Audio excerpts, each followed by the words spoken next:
Morning guys, andito kami sa Kugara. Meron ditong Filipino, ewan ko, parang bilihan ng mga Filipino products. Tapos merong restaurant. Kumain kami ng $35 lang. All you can eat. Yan, pakita ko sa inyo yung mga food nila. Yan, mula dito, yung mga kakanin, sapin-sapin, kasama yan sa $35. All you can eat. Tapos may mga Filipino hotdog, may mga inumin, sari-sari, may mga paa ng manok. Ayan. Tapos ito kasama rin yan, $35 for all the way, all you can eat, $35.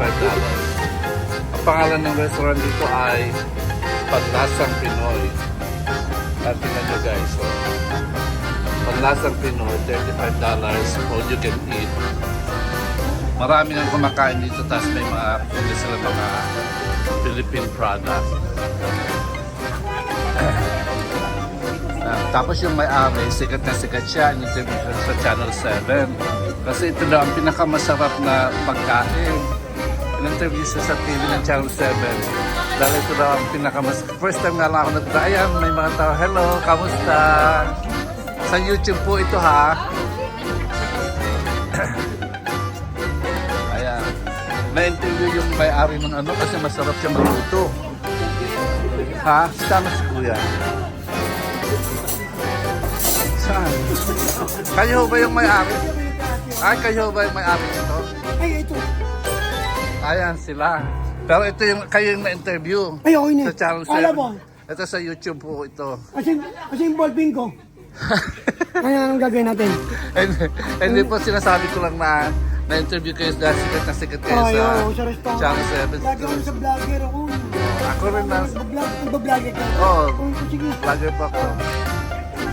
Ito Panlasang Pinoy. Ang Panlasang Pinoy ang tawag nila dito. $35 lang ang bayan.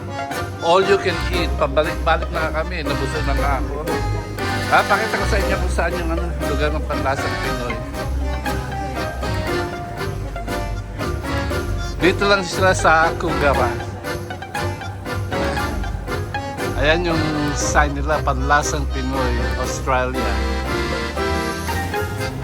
May mga tinda sila mga walis, may mga ganyan.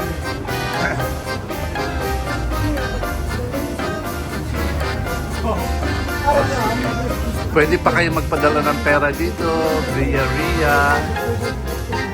Ayan. Excuse me. Nag-ibig that I don't go.